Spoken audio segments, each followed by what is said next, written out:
This is Lou Katsos. I'm the president of AMCA, the East Mediterranean Business and Cultural Alliance. Tonight we're at the Russian Tea Room. We're having our very famous development, design, and construction panel discussion. It's part of a series that we've had over the last 8 years or so. And it's very popular within the industry professionals, whether they're developers, whether they're contractors, major contractors, or designers, architects, engineers, and things of that nature.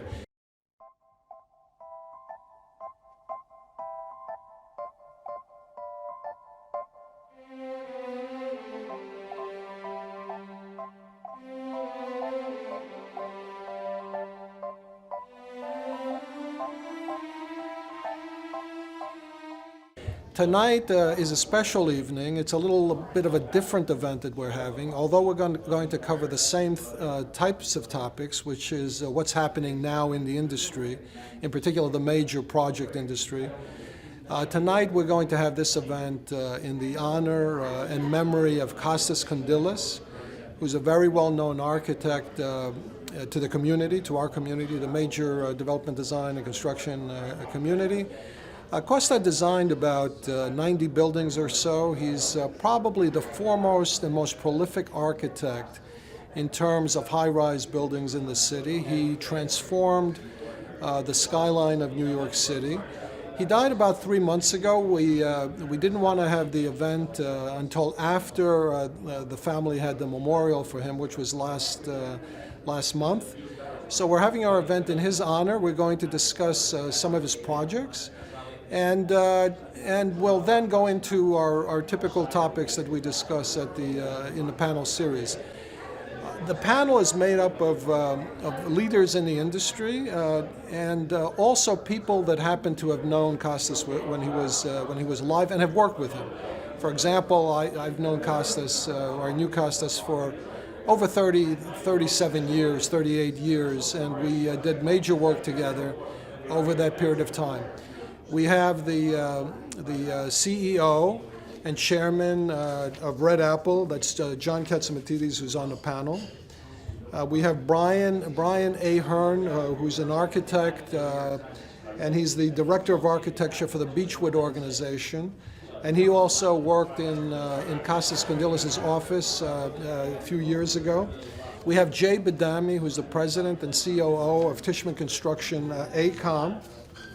We have Alkis Klimathianos, who's working with Hill & West. He's their chief designer. And he also mentored, Costas was his mentor when he was younger. And we have also Donna Olshan, who's one of the foremost realty person as it relates to luxury condominiums. And she's the author of the Olshan Luxury Report that comes out every Monday. You're going to enjoy, I believe, this event. We haven't started yet. The people are just now starting to come in. And we will touch base a little bit later. Thank you.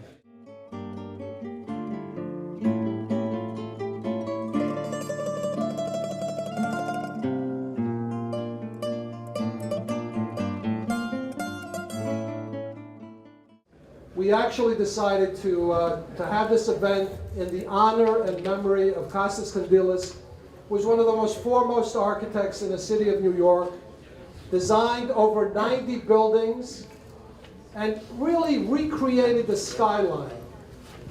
This is not a memorial, so we are going to discuss him because many of us, certainly people on the panel, knew him personally and have worked with him.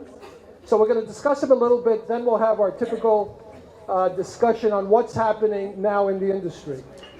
But one thing that makes this a pretty good event is the fact that it's unscripted.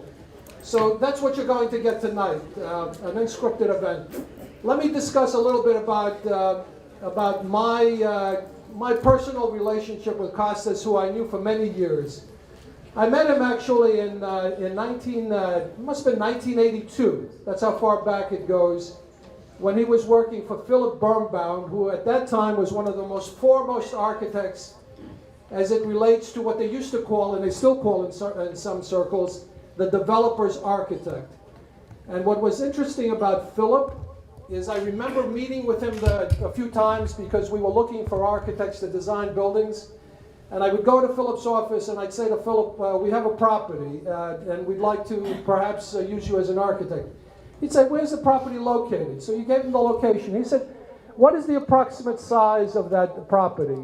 You gave him the approximate size. How big is the building? And Philip used to wear one of those aprons. In the old days, architects used to wear aprons.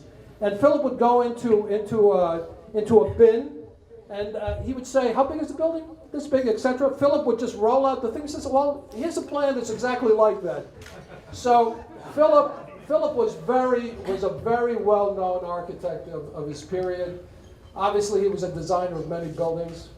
Costas, when he first came into the country, he came as a student, graduated from Columbia University. He already had his master's from Geneva, but he went to Columbia, got his master's again in architecture, and then worked for Davis Brody. At that time, Bond was not a member of the organization. And then he went to work with Philip Birnbaum. I think it was about 1989, I guess. He formed his own company, Costas and Partners. And the rest is basically history. He was a very interesting individual. When I first met him, again, this goes back 37 years ago. At the time, I was a vice president at Morse Diesel, which at that time was I guess it was a Harvard at that time of the construction management community. And Costas at that time was very different in that he had that, how should I put it? He had that touch.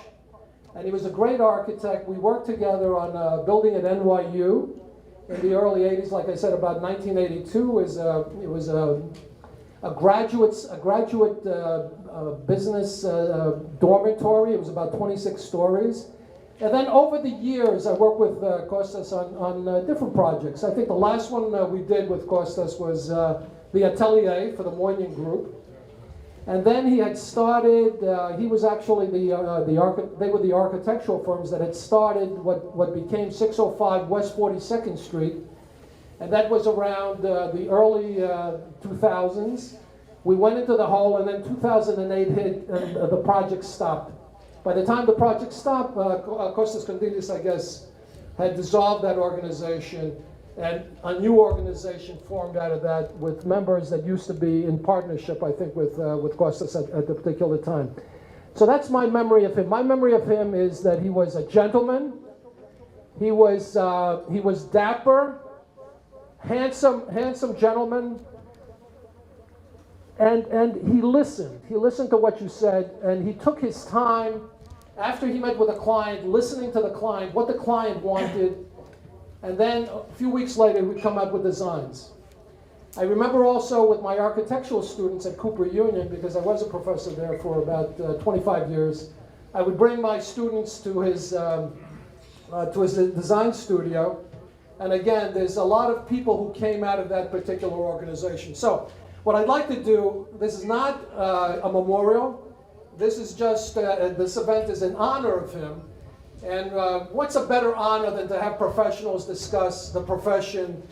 And tonight, if we can, just as a start, for those who have personal memories, who have worked with Costas, just go through them a little bit, and then we start with the normal panel discussion, which happens every 6 months. And what we're trying to find out every 6 months is what's happening in the industry. From developers, usually we have always a major developer on the panel. We're fortunate tonight to have John Catsimatidis, the CEO and chairman of Red Apple Group, representing the development community. We have Jay Badame, who's the president and COO of Tishman Construction AECOM. We have Brian Ahern, now the chief architect, I guess, of Beechwood, the Beechwood Organization. We have Donna, and Donna is one of those special people. She comes out with a report every Monday telling us what's happening in the condo market. In particular, Donna doesn't want to touch anything below $4 million. So Donna's about the high-end luxury market. And of course, we have Alkis, who goes back to the Kondinis organization, I guess. And with Alkis, he's with Hill West, and he's their chief designer. And Hill West is one of the foremost architects at the present day. I don't want to use the term, but I'll use the term anyway. A major developer's architect. And even though it may have some negative connotation with some people, there's nothing more positive, in my opinion, than to be a developer's architect, because at least you know you have projects. The other people, they can imagine the projects that never get built. So if we can, we're going to start with John Catsimatidis. And John, memories of Costa? I only knew Costa for about 15 or 20 years, but I admired him because I meet a lot of people. And I admired him because he was a creator and he was a visionary. And he would create things and you'd say, that looks good. And not everybody is a creator and a visionary the way Costa was. And we were all proud of him. And we were very, very sad as we saw him grow old and the problem he had. But he'll always be remembered from building 90 beautiful buildings. John, one of the things that you like to talk about is when you see an architect's building or something, a design that's put together, you want that thing to speak to you, to say, wow. Am I wrong on that? You're not wrong. There's two kinds of buildings. Buildings built by accountants and buildings built by creators and visionaries. And the way there's a big difference. The buildings built by creators and visionaries, I think I mentioned it last time I was here, you look at it and you say, wow, I want to live there. And those are the kind of buildings I want to create and build. We built one like that on Myrtle and Flatbush, and it's beautiful. I'm proud of it. I didn't pay enough attention to the ones we were building in Coney Island. They're great buildings, but I wanted a little bit better. That may have something to do with the accountants in the picture, John. That may have something to do with the accountants in the business. But John, you know that people told you couldn't build that building and you shouldn't build that building. And they also know what your reaction was. The accountant said to me, don't build it, we're going to lose money. And you go to Coney Island on a Saturday or a Sunday, and the sun is shining, you stand on the boardwalk, you look at the ocean, and you say, wow, I'm glad I'm alive. Now, I live in the Hamptons. I have a beach house in the Hamptons. And when I open up those ocean doors and I look out, I say, wow, I'm glad I'm alive. And you breathe in that ocean air. So my vision was that I'm going to build something like that in Coney Island. Twin towers, 425 apartments. There's always going to be 425 apartments of people that want to write a check and move in. And you open up the terrace doors and you look out and you look out at the ocean on a sunny day and you say, wow, I am glad to be alive.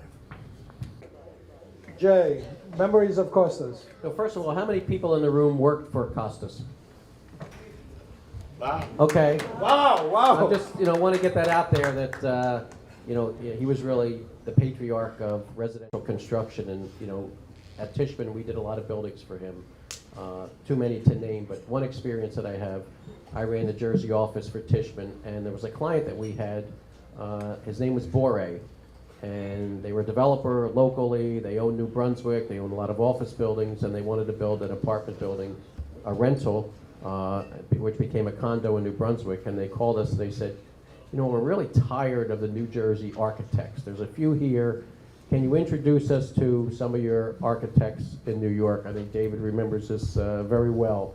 And we said, all right, we know we're doing work for Trevor Davis. We're still alive. We survived it. I said, we know Slice, we know Clayman, And but there's this guy Costas, maybe you want to meet. So we called Costas and we told him about the job, and we told him where it was, and he didn't know where Jersey was. It's like, what the hell? That's the other side of the river. That's a bad place. So, as everybody knows, he could compel an audience. He could compel the room, and he met with the architect. And the architect, the owner, actually fell in love with Costas and gave him the job. And the rest is history. So that was a personal experience where we introduced him to one of our clients in New Jersey, and he won the day, got the job successful, and personally, he was just a great person, commanded the room, and nothing but love for the man. And I think the change that happened was, in terms of the, quote, developer's architect, Costa brought design into that developer's architect area. Whereas before, they were cookie-cutter type buildings, and then Costa came into the picture and really changed how developers' architects actually started to look at buildings. And typically what made a developer's architect really a great architect is they were always great architects in terms of layouts on interiors. Where they were lacking in the beginning, before Costa came into the scene, was really at the exterior end. In other words, they didn't have that design aspect on the exterior, but in terms of interior designs, no one could beat those architects, because the Starchitects and all the rest of them had no clue about any residential layouts. Brian.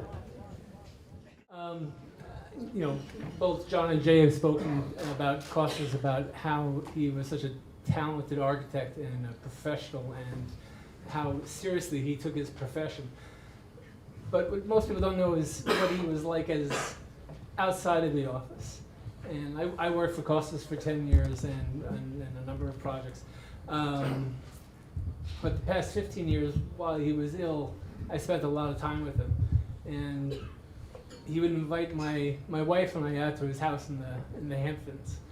And I think it's particularly because he liked my wife's guacamole.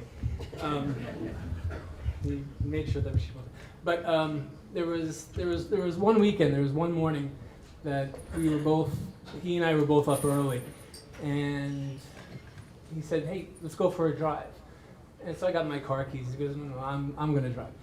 Costas shouldn't have been driving at this point because his disease was taking its toll. But he was my friend, my boss. I trusted him, and I said, "Okay." And we got into his purple 1973 Lamborghini. And he said, "Okay, we're going to go for it." He goes, "I want to show you an old potato barn that I want to convert into a house, similar to the one that I currently have out in Southampton." I said, "Okay." And so we're driving for about, 2 miles and somewhere in Southampton. And he stops in the middle of the road, and he takes the car over the curb. A 1973 Lamborghini in mint condition, over the curb, and we are driving through a cornfield. Stalks of corn this high, whistling past me from side to side, and I could not see anything in front of me. And for a moment I was slightly petrified what I gotten myself into. And Costas just kind of looked over at me, and he smiled and he winked at me. And I just kind of relaxed, and I said, "All right, I'm in your hands. I trust you. I love you. You're a great friend of mine." And it was a very surreal experience, but one that I will never ever forget, and one that I'm very grateful for having. And I could tell you dozens of stories, not so much. Listen, I'm having a surreal experience because we're talking to an architect now, and I'm expecting some architecture to come out of the conversation. You're talking about cornfields, which is fine, which is not a problem. Let me ask you a question, Brian. Yes, sir. What did you learn from Costas as an architect? Costas never cursed. He never got. He would say, Nick, you know this. He would say, "You guys are bananas," but he was never harsh to us. He treated all his employees well. I think he would take anyone's opinion as to how to make the building better, no matter if you were the lowest man on the totem pole or if you were the highest ranking second in command. He was open-minded to everyone's opinion as to what they thought architecture should be, how to make a project better. and he was just, he was someone who he didn't want the spotlight. He didn't care to take claim, say that was my idea. I came up with that. He just wanted. No, to make, but I got to tell you, in the end, he would take all the opinions, but in the end, Costa made the decision. Oh, of course. Yeah, he always made the decision. I remember going down to his design studio, by the way, where you had all these young people working on computers and all the rest of that. And I remember Costa would come up with designs. He would discuss it with a client, show him everything about it. The client says, "Well, you know what? I don't like that particular thing over there. Oh, okay. Let me think about that." He says, "Oh, this thing here, maybe it should be a little bit, oh, let me think about that." Then he would have his team of architects actually working, coming up with all different types of designs. He was a guy that took the time actually to think out a building, think what the client wanted, and then made the presentation so the client, John, could say, "Wow, that's my particular building." Actually, that's extremely true, and he's surrounded himself with great people. If you look at the people who came out of his office and are now working in different places, Luigi Russo is head of Slice now. Shamir Shah was an amazing interior designer. I mean, he had such a pool of talent that I think we all got a little bit of the Candilis magic dusted upon us. And we took it and we ran with it, and now we're all... Okay, don't drive in a Lamborghini with, okay. Donna, you're... Let's see. You're the 4 million plus individual. Tell us a little bit about the high end of the market, and what did you see with architects like Costa versus other people? Well, Costas was, I would say, maybe one of the founding fathers of the luxury movement in New York. Yes. His buildings sold very, very well.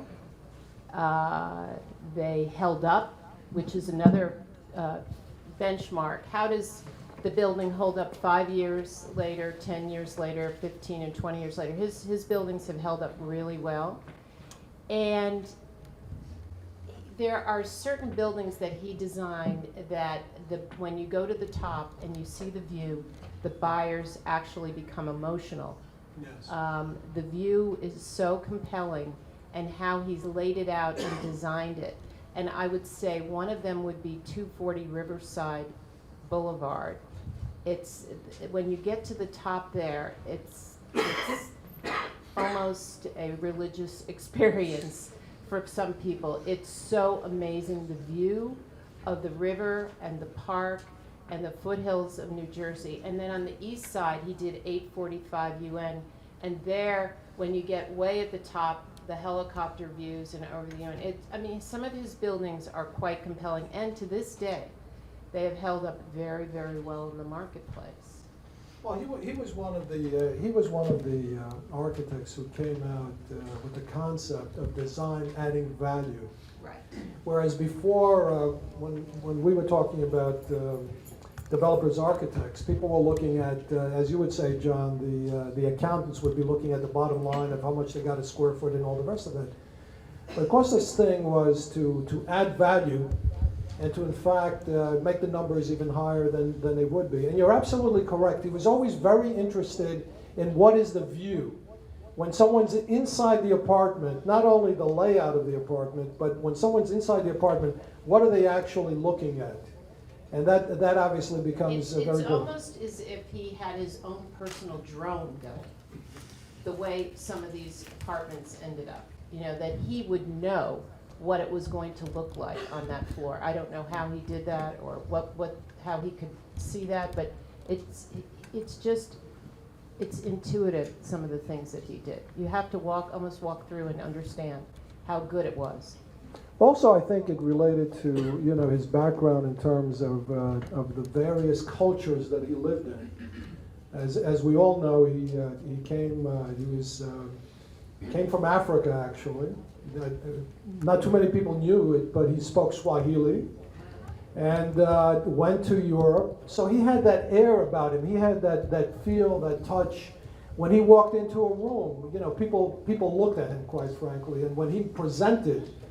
And when he discussed his vision, they listened. But he also, again, listened to the client. many times, and again, this type of discussion, which is unrehearsed, and I have to say a few things also. Many times, architects, quite frankly, they're not listening to the client. I'm not looking at you, Alkis, on purpose, but many times they're not listening to what the client is trying to tell them. With that, Alkis, and it had nothing to do with you. Tell us a little bit about. For those who don't know, Alkis and I are involved in a few projects, and we're always having fun with each other. But Alkis, certainly you came out of that discipline. You certainly, and you were on a radio program with me actually, discussing architecture in New York while Costa was alive, and we discussed a lot of the buildings that Costa actually designed. Tell us a little bit about your linkage with him. In particular, I love the story where you thought you made a mistake and he was going to yell at you. So I'll start out with all of the testimonies that you hear here. Prolific architect, an amazing person, personable. To his employees, at least, he was never aloof. He was never demeaning. He was always a very welcoming character. The particular story you're describing shows his kind of personable side, where I had done something wrong, and he called me into the office, and I thought this was it. I thought game over, and it was my first. I think it was the first 6 months of me being at the office. So we sat down. He talked to me a little bit about the project, the mistake that I had done, and I thought it was over. I got up, and he said, one more thing, I'm not finished. So I sat down again. I kind of sunk into the chair, and he said to me, "Where can I get a good gyro in Astoria?" He knew that I was living in Astoria, and that just shows how apt and how skillful he was at disarming or diffusing, some very tenuous situations, even with his employees. But he commanded the room. He was a visionary. At the same, he was talking to you about the theory of space, and at the same time, he could be talking to you about the technical aspects of putting a material together, and then he could turn around finishing by talking to you about the copper prices fluctuating and how that affects construction. So his breadth of knowledge was astounding to me. The other thing that was astounding to me, and I always looked up to, was that he was an optimist. Whatever happened, he was even-keeled. He's exactly what you were looking for as a leader. Didn't flinch. He walked into the room. He commanded the room. He didn't need to speak much. He had that kind of a presence.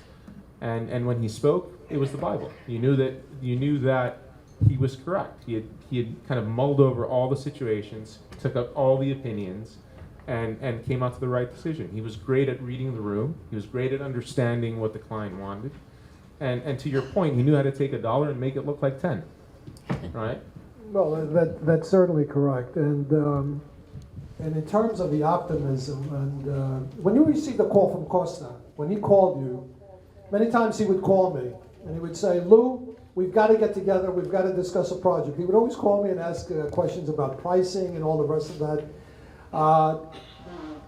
He would call me on some bizarre things. He would say, "Come to the office," and then he would show me these wild projects, by the way, and I would say to him, like, why are you looking at this? I mean, this is not going to happen. He said, no, this is going to happen, and he had really fantastic schemes. He never gave up, by the way. He always continued to design, always continued to try to make something better. Optimism in terms of, like me, I'm looking at, do these people have money to do the job? But he was optimistic.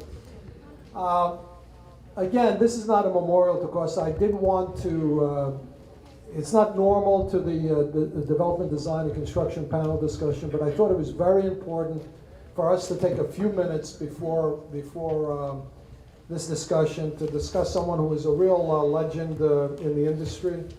I have spoken to a couple of people on the panel, and we are going to do something that relates more to architecture, and in which case we're going to I spoke, for example, to the Council General of Greece and asked them if we can do a presentation of his works and also have a discussion about his works as an architect. And we'll also talk to the Skyscraper Museum to see if they're interested in doing something.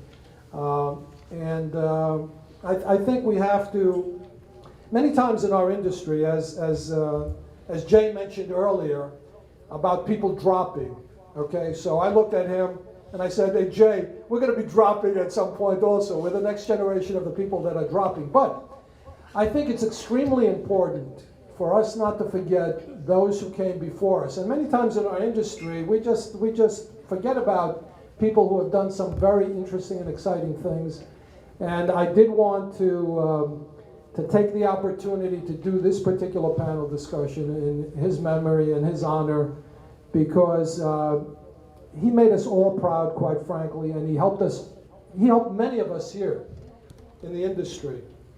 He expanded the industry, and that's very important. So now we're going to discuss a little bit about the things we normally talk about, and we're going to do it briefly because this was also about Costas. So, John, if we can, you're developing obviously a few projects. One of the exciting projects that you're doing that you mentioned before on Surf Avenue is something that we did discuss, and you mentioned that the accountants really didn't want to be involved in that particular project, but you had a vision of that particular site.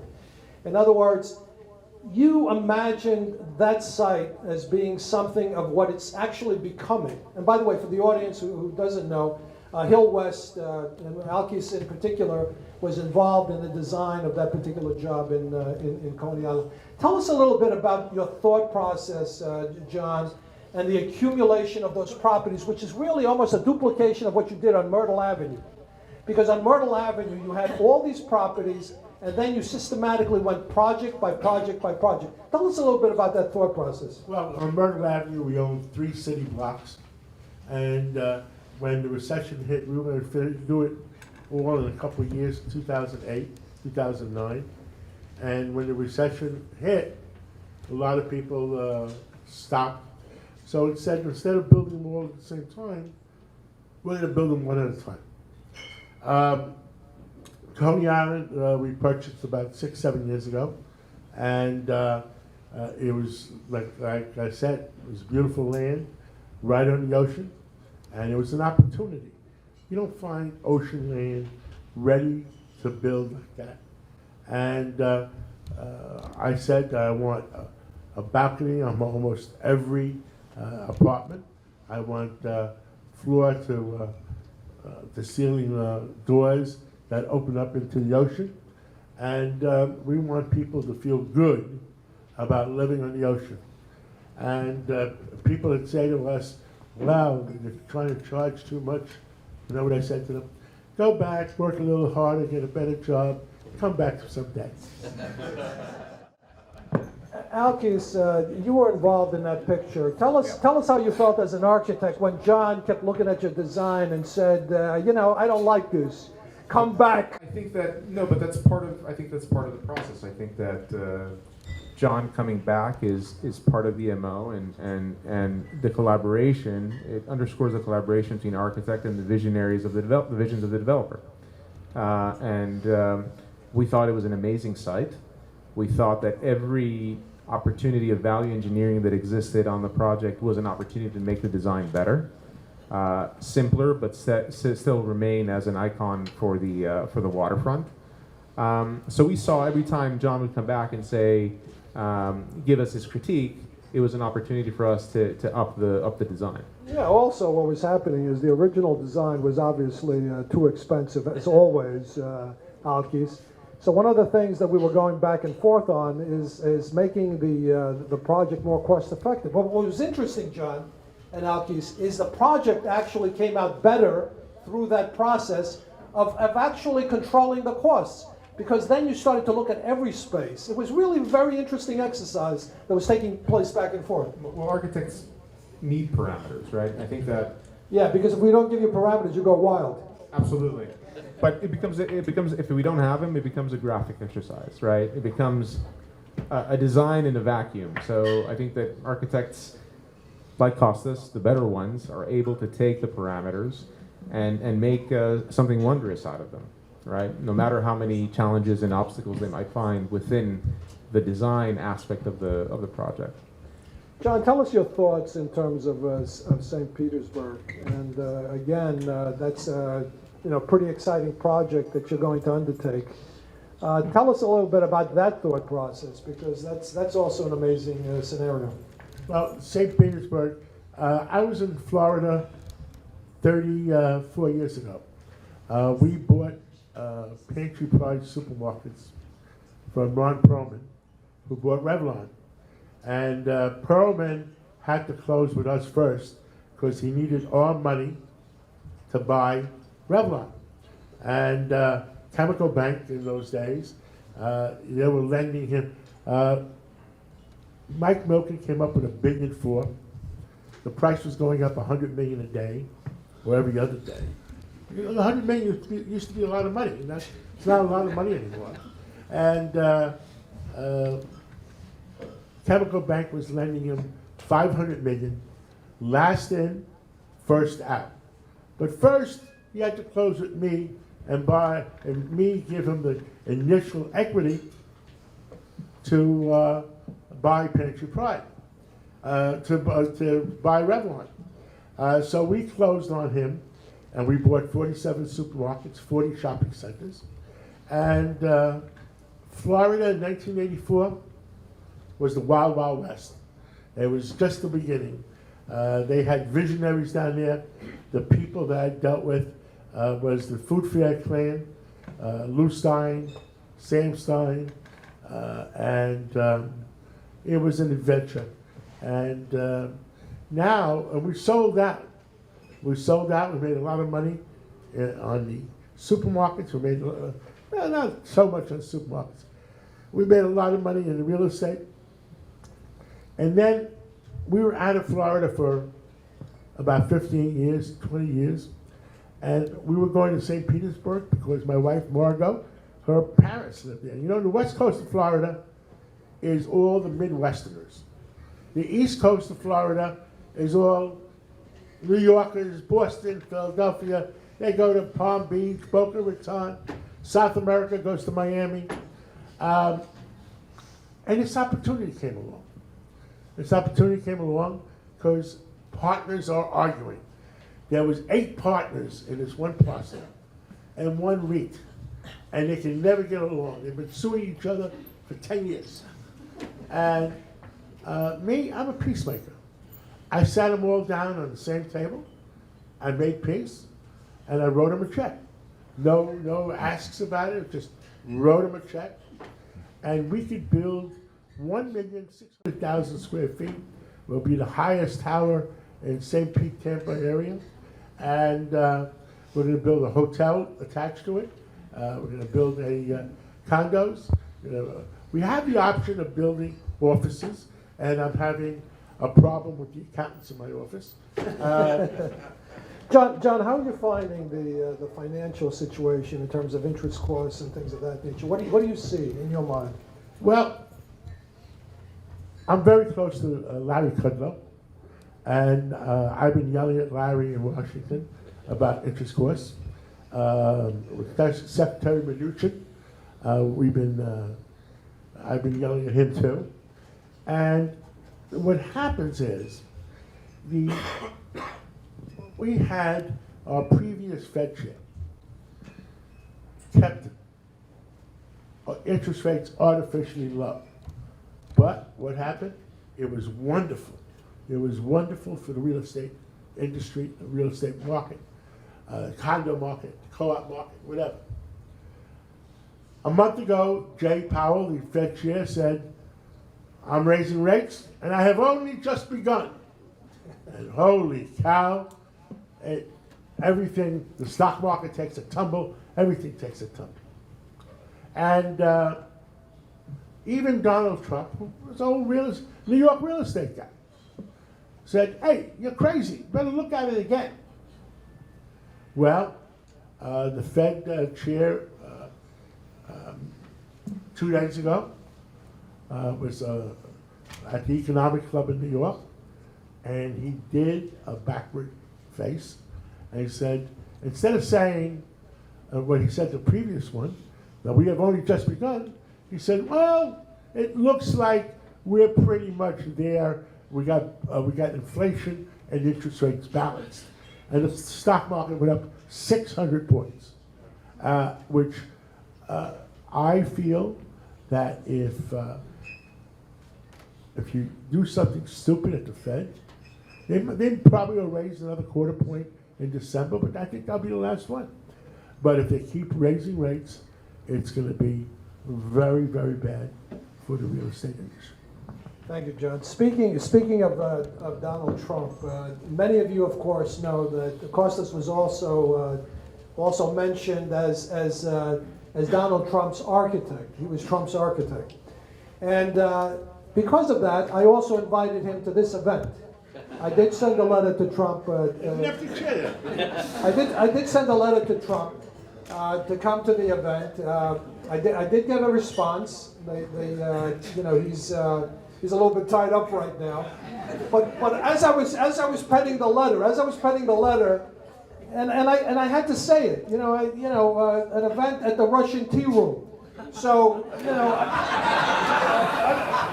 so as I was writing it, I said to myself, anybody who would look at this would say, I don't think so. Jay, let's discuss what's happening in the industry in terms of construction costs. I don't know, what do you see? Because a lot of things are happening in the industry. Certainly Tishman is one of the foremost in the nation construction managers. And you obviously, as an organization, had to deal with the union, non-union issue, which you basically have solved because you're doing both an open shop and all the rest of that. Tell us what's happening right now in the marketplace as it relates to construction costs. And another thing, in terms of the quality and the level of the contractors that are around today, because I've been disappointed recently.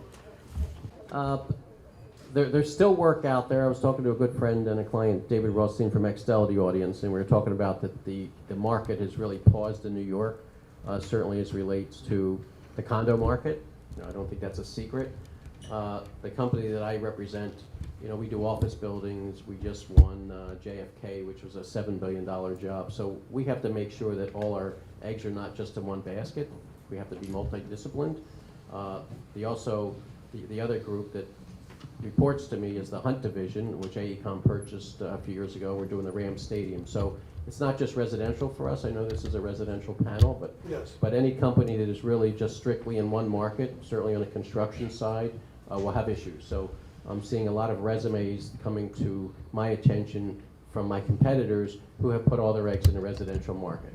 But someone who does a residential building, does a core and shell, can probably do an office building. The tenants they don't know the difference. I mean, it's not a finish issue. When you do an office building, it's core and shell. Or if you do an airport, it's a baggage system. So it's easy to transcend from one to the other. As far as the market in New York, we have a lot of office building work. So I think that's going to translate into a lot of residential. People have to live somewhere. So we're doing one Vanderbilt. We're looking at a couple other deals in Midtown for similar banking institutions who want to take advantage of the Midtown East rezoning. So that's positive, and certainly Amazon, even though that'll be a long-term development in Long Island City, there's going to be people that have to live somewhere that will eventually come into New York or certainly help Jersey out. But where do you see the prices going, the construction costs, in your mind? Because I found, by the way, recently, buying projects, we can buy fairly well right now. you can. Yeah. I mean, the foundation contractors are looking for work. We're out to bid on a project now, and we're competing union against non-union for superstructure concrete. The union prices are lower than the non-union prices, which is a shock. We would have never seen that. And I'm talking by 4 or 5%, which is pretty good. Yeah. Unusual, Yeah. but that is the market. It has gone the other direction, and the union contractors know that they have to be competitive or they're out of business, and the non-union guys are busy. So, and the talent is probably better on the union side, but you're going to overpay, so you have to have a good deal. So my agreement with the unions, and I'm only signatory to Local 79. Of course, we own a non-union company called Leading Builders Group, which is over there, and of course you have to make sure there's proper firewalls or bad shit happens. So if I go to a union contractor and a non-union contractor, I will generally go to the union contractors and say, look, you got to get within striking distance, or I got to go with this way. And Gary LaBarbera understands that. Not a total fan of it, but he understands at the end of the day, if he's not competitive, I have to go to a non-union contractor. The problem is, at the end of the day, I have to sign the contract. So I have to have the comfort when I do a job for John, it says, I'm putting you know what on the line, so I have to make sure that the people at those companies are still going to be here tomorrow. And we know the comfort of the union contractors, the guy's going to be there. But there's limited contractors out there regardless. I mean, curtain wall contractors, there's 2 or 3 that you can go to. Elevators, there's the same 2 or 3, and they're all struggling. They don't have the talent. They steal from each other. Superstructure concrete, you have a few. Electrical contractors, few or far between. Of course, we're doing Hudson Yards, so that, you know, you read about that. So the market right now is strong, but I certainly see a downturn. And cost-wise, if you have a job that you're going to start in 12 months from now, now's a good time to buy it. Foundation contractors are looking for work. Superstructure contractors are looking for work. So the people that are doing residential today, I'll take the JFK Airport, which will be a major project. So What are you finding out, or what's going on with the tariffs? I know that some major projects that we have bought, for example, have become problematic, and even though you have a contract price that's stated, you know, as being, no matter what happens, that's the contract price. But when you're dealing right now, for example, with Japanese exterior, wall contractors, they have a 10% tariff, and it's going to go up another 15% in January. Have you come across those type of issues in some of the projects you're doing now? So I'm doing the Ram Stadium, and as steel is coming from China, the roof steel at Ram Stadium. So the owner has to write checks to the U.S. government as the ships are coming across for unloading. So that is today. So the owner is writing $1 million checks as the tonnage is coming across. At the end of the day, it adds cost to what is a $3.5 billion. It's the largest stadium in the country. It's the biggest stadium. It's going to be for the Rams and the Chargers. So that's I oversee that project.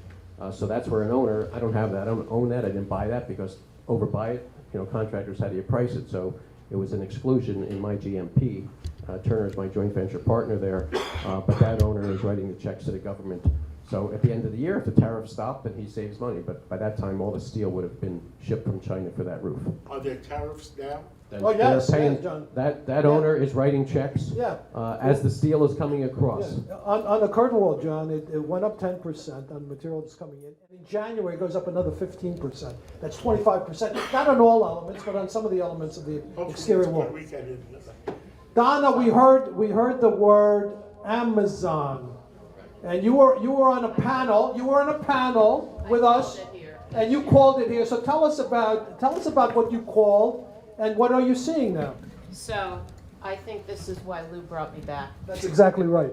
No, that's not the only reason, of Okay. course. So last year, you know, everybody's a little sad, whatever, and faith with talking about retail. And I said that there was going to be a new wave of wealth in New York. And it may not be this year, but it would be soon. And it may supplant Wall Street, and it was the tech sector. And it had started with the visionary real estate developer is Michael Bloomberg. It started in 2010, when he seeded the Cornell Technion campus. And that became the incubator. The first class were 200 people, and there were 30 startups out of it. And at the same time, if you're watching the landscape grow, Columbia and NYU are expanding computer science facilities, and Google is expanding. So all of this was going on, watching this and seeing the type of clients coming through all of the various apartments I show. And it came to me that we were going to be Silicon Valley East. So I said this here last year. Yes, you did. Some people think I had an inside deal that I did. What if you said something that was wrong? Okay.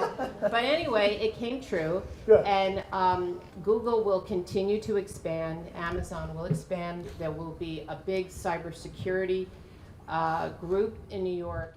And tech, I do think, ultimately will replace Wall Street as the biggest economic driver. So that means that's good for real estate. Yeah. Really good. Tell us what's happening in the market right now outside of that. Yeah. Okay, right now in luxury. it's a buyer's market. We could see that by the first quarter of 2018. In 2018, the number of contracts at 4 million and above were already 15% below 2017. So we saw it there, but what we can't see in my report is I'm just reporting on contracts signed, velocity, and where things are getting sold. What we can't see is what the prices are because they weren't closed yet. But Jonathan Miller is reporting in the Element report, the last 3 or 4 quarters have been down in closed sales prices. In terms of, Are you seeing more product? You're seeing the product basically shrinking in the marketplace? no, there's more and more product. There's too much product, and that's part of the problem. The Midtown corridor is saturated with luxury condos. The data is very clear. The golden years in new development were 13, 14, and 15. And this year, I'm projecting that our numbers at $4 million and above, we're going to probably close 10% fewer deals than we did in 17. 18 is going to be 10% below 17. And why is that? The prices are too high. It's pretty simple. So we had prices that got too high, compounded with a big change in the tax law. Yes. And that infected the bloodstream of New York. Explain that for the audience. Most of the Okay. people know it, but explain it. Okay, so in the end of December of 17, they changed the tax law that you could only deduct state and local taxes, including your real estate taxes. The cap was $10,000.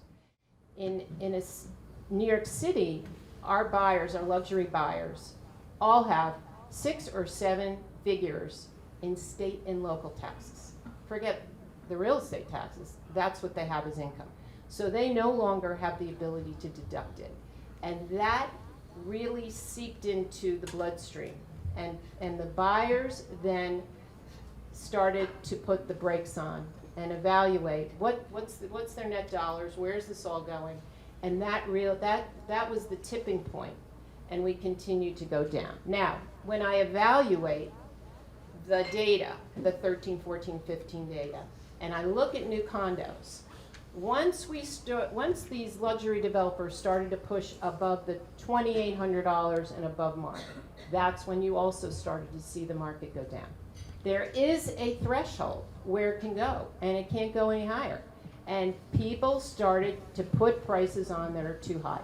And the only way out of that is to adjust the price down. It's the only two. I remember David Rothstein was sitting on a panel, and we were talking about actually luxury condominiums, and David was saying to everyone that there's X amount of people that have X amount of money, and X amount of people who have X amount of money, and at some point, there's not enough people out there, basically, that will go there and buy the product at the amount of money that we're talking about. Brian, tell us a little bit about your organization and how you see the marketplace, because your market right now is a little bit different. Yeah, that's correct. I've 25 years I was working for Costas or various architects and developers, designing high-rise buildings in Manhattan. One day on a train ride into the city, when the train stopped, I took out my phone and did a little math, and I realized that I had spent 1 year, 4 months, and 2 weeks of my life on a Long Island Railroad train car. I said, you know what, that's enough. I live in Long Island. I'm going to try and find something. There's a lot of action in Long Island. Yeah, there's a lot of action. And the Beechwood Organization is the largest development company of residential homes. They build large residential communities. Some are kind of age restricted, 55 and older. Some are not.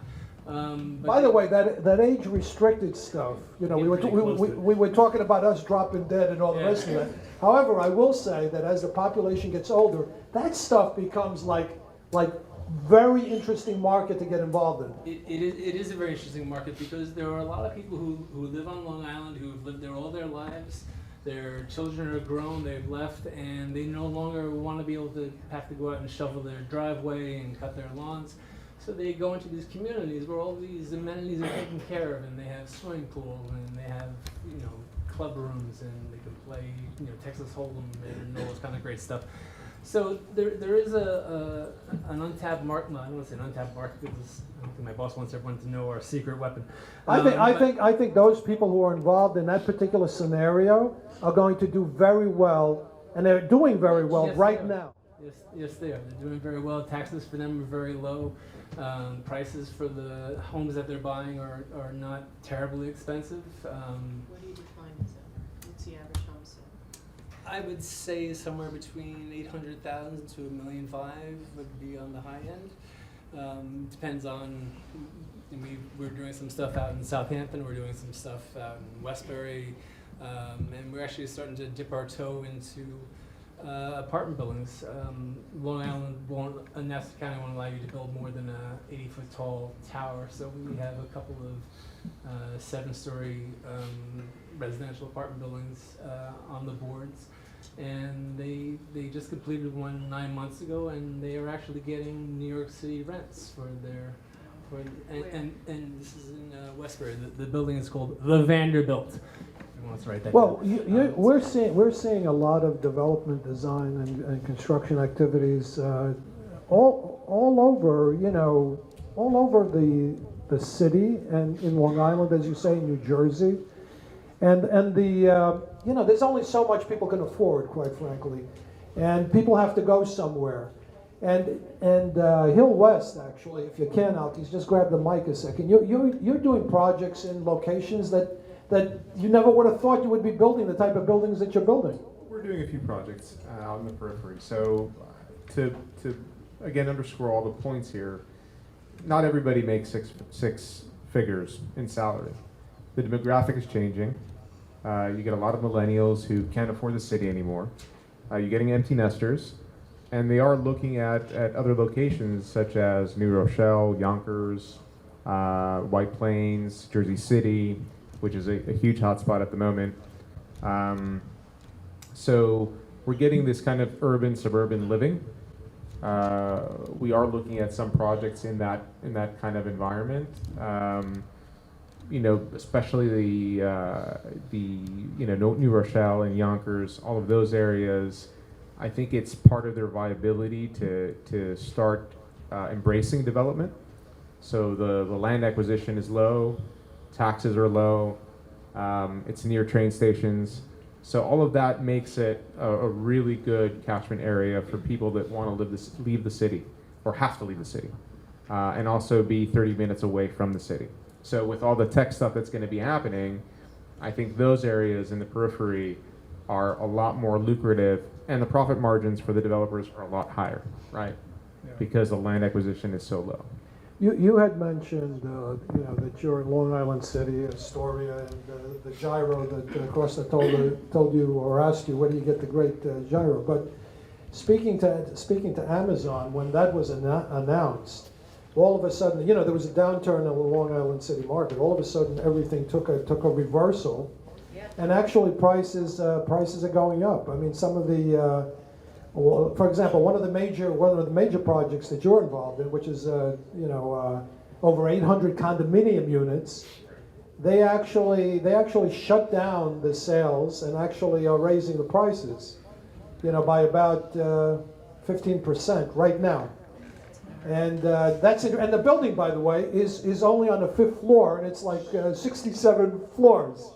So I find that extremely interesting. John, we talked about, and Alkis just mentioned it has to do with transportation.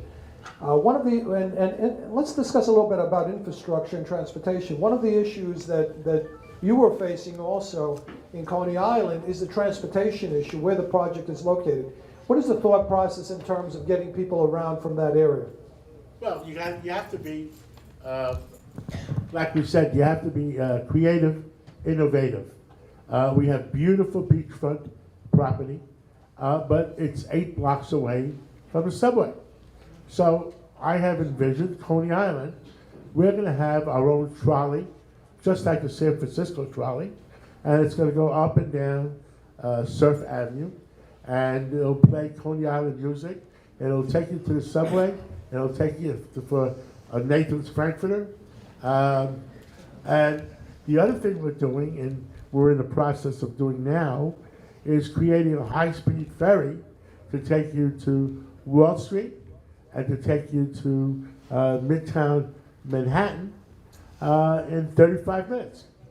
So people that want to live on the ocean and want to be able to wake up on the ocean and breathe that ocean air, you're able to do it. And I think that'll add to our sales. But to say one thing, we're doing it as a rental. We're not looking at it as a condo or whatever. And I think more people are looking towards rentals. The rental market is very successful. And as the interest rates go up, the condo market gets hurt unless you have a special situation like Long Island City. John, we're going to start to wrap it up. But what do you see going forward in terms of residential construction, number one, in the city, and what is your thought about St. Petersburg? Well, we're negotiating with the city because we have the ability to build another 3 or 4 buildings besides the Twin Towers we're building now. And we're telling the city we like better zoning, and we have a choice. I could spend the next $300 million I'm going to spend in New York City, and I'm a New Yorker. I love New York. I love Brooklyn. I could spend it in New York, but I have the option. I could spend it in Florida too. And we could spend it in both places. But are you bullish in terms of what's going on? What do you see? Florida, I am very bullish on. I think Florida, you're adding 2,000 or 3,000 people a day. Millions of people are moving to Florida because of the tax advantages, because of, and look, I was, like I said, I was a Bill Clinton Democrat. I love Bill Clinton. You know, I give my left arm for Bill Clinton. But the Democratic Party has changed. And I don't know where the socialist group is coming from, who's funding them. I really, really don't know. And Florida was in danger of getting a socialist governor, which did not happen. DeSantis won for governor, and was in danger of losing the Senate seat. And Scott, who is was a terrific governor for 8 years, won that seat. So I think Florida is safe for the next 4 years. But I believe, well, like I said, I was a Bill Clinton Democrat. I'm pro-business. And when I ran for mayor, I ran as a Republican liberal. What does that mean? I'm pro-business, but I want to help the people of the inner city. I want to help the kids in Harlem. I want to help the homeless. But I don't want you to move 1 million people from Central America and obligate us to help them. And that's ridiculous. Jay, what do you see in the marketplace? Tishman AECOM is in a lot of different markets, obviously. First, tell us what you see in the residential side in New York going forward, and what do you see in other parts of the country? I think Manhattan relatively flat. I see some hotel construction. Certainly Brooklyn I see the Bronx starting up. There's some residential activity there. I see Brookfield getting very active, both in the Bronx and in Brooklyn. Around the country, I'm optimistic. I think Chicago's got a lot of work on the table. Los Angeles is booming. San Francisco is booming. DC, of course, will boom just by virtue of Amazon being there as headquarters number 2. Florida, certainly we hope to have the privilege of building John's project in St. Petersburg, but southern Florida is very busy. We're doing a lot of work in Tampa, probably have the largest project going in the state. So I'm optimistic around the country, but I just think New York City, because of the tax issues, and I think the mortgage interest, which you didn't mention, is also a killer where you're capped at the amount. So somebody buying a $4 million condo is really limited in their write-off of mortgage interest. So I think that also hurts. So that's a twofer that is hurting the business. And just people aren't going to buy condos. So as John said, the rental market is probably stronger. I just want to make one example. Yeah, please, go ahead. I want to make one example. My daughter wanted her own apartment about 3 years ago. So she moved to 3rd Avenue, got an 800 square foot apartment, and she rented it, and she was paying $4,000 a month, $4,500. Then all of a sudden, the condo owner says, I'm selling it, get out unless you buy it. And we end up overpaying, we're paying a few $100,000, $1.5 million, $1.6 million, and we financed it. Well, between maintenance, real estate taxes, and the payments to the bank, that's $9,000 a month.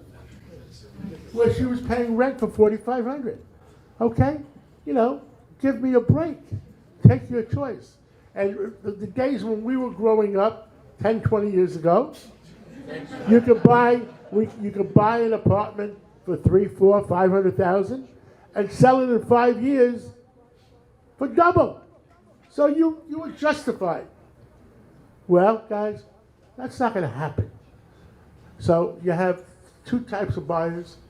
You know, the people who are just going to buy because they're in the inheritance business, and the people that have to write a check every month. $400 a foot, and on their union price, of course, that would be more. But they're moving forward with their 2 projects in the Bronx, and they're going to continue with their projects in Brooklyn. So I see a lot more activity in Brooklyn, and we're doing Atlantic Yards, which is now Pacific Park.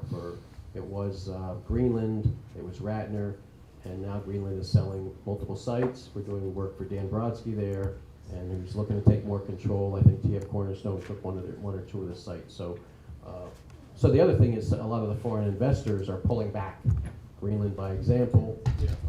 But they're selling their parcels to other developers. And China is pulling back all the way. Well, Greenland was China. So we got that Oceanwide is doing the same. So the foreign investment is also not coming to buy the condos that they were years ago, right? So that work is fine. Yep. Brian, what do you see in your end of the business? I agree a lot with what John was saying. I think it was 2016, and I think it was, I attribute this quote to Leonard Steinberg, who said that the greatest amenity is a lifetime unobstructed view of Central Park. And that might have been true 2 years ago, but I think now the most important amenity that people are searching for is open space. Is to have, you know, you can open your doors. And John, I'm from Long Beach. I'm 6 blocks from the beach as well. There is something really spectacular about being able to breathe in that ocean air and to have open space rather than just being in a small cookie cutter apartment and you're paying a tremendous amount of rent. I think, you know. So you see growth in the housing that you're involved in? Yeah, absolutely. I think that's a big reason why, because people now are getting. You don't want to spend 3 hours a day on the highway. Right. Yeah, absolutely. But they get backyards, they get greenery, they get green space, and I think there's a lot to be said for that as an amenity, as opposed to, no offense, but I know that, you know, the project that GID was doing, you guys have like 70,000 square feet of amenity space. And, you know, it's great to have a climbing wall and 3 swimming pools and. You got to climb somewhere, man, if you don't have a backyard. Yeah, but I think John's right. I think outdoor space is going to be the next most important amenity for residents. Very good. Donna, what do you see in the $4 million market and up? For the future. Next year? Yeah, No, well, what do you I'd see in say- the next I few would months? What do you see in the next year? Yeah, not beyond that. I think we're in a period of, I think our market is deteriorating now. We go from stable to deteriorating because we have to shake through a lot of inventory, the tax thing, and if the mortgage rates go up, and also the shrinkage of the foreign market. So this contraction means that prices have to readjust. They have to be repriced. And it's just a question of what the seller wants to do. Do they want to get ahead of the train, or do they want to wait? It's just better to cut and run and get out now. It will go back up, And when it goes back up, it's going to be quite strong and it'll be very compelling. But it's going to take a little while. Listen, real estate's a cyclical business, and we're on a down cycle now. Sorry. It happens, by the way. Alkis, what do you see in your end? Because architects are, are the ones that see things happening first. Because the building obviously has to be designed before it's constructed. So what are you seeing out there? I think more of what the panel said. I think that, we see kind of a pause. I think that it'll be a status quo in the sense that you'll see projects in Jamaica, Queens, in the Bronx, in the periphery of Brooklyn, in the peripheries that I mentioned before. It probably won't have a volume that it had for the past 5 or 6 years.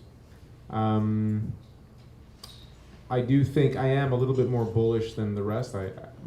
I'll be the optimist here in the sense that I do think that the Amazon, this whole tech, will have a push. Yes, we are cyclical, but I think that the tech push will kind of buoy us up from that downturn relatively, hopefully quickly.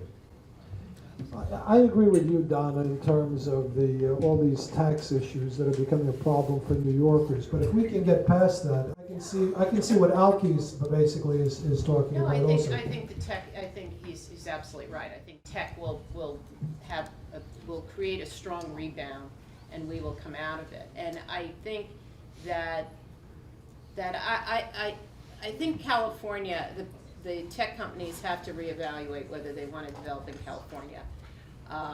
First of all, New York is where creative meets capital. And we have a lot of it. When Amazon picked New York, a lot of it had to do with the pool of talent here, not just the deal in Long Island City. Right. That talent pool is what they're tapping into. And a lot of the young people, the millennials, are shifting in this direction. Even the West Coast people are shifting in this. And by the way, I really don't know why people continue to invest and build on the St. Andreas Fault. That, it doesn't really make a lot of sense. If you're a betting guy, why wouldn't you develop here in the boroughs? Why are you building on the St. Andreas Fault? I don't know. You can get oceanfront property in Nevada. The other thing I wanted to bring up, with Amazon, you're going to be hiring a lot of high-priced people that make $150,000, $200,000, $250,000 a year. What are you going to do? Put those people in Kansas City or Boise, Idaho? You put them in New York City, where they have the best choice of restaurants, theater, and having a real life. It's not a life to make $200,000 a year and having to live in Boise, Idaho. I'd like to thank everyone who has come here today.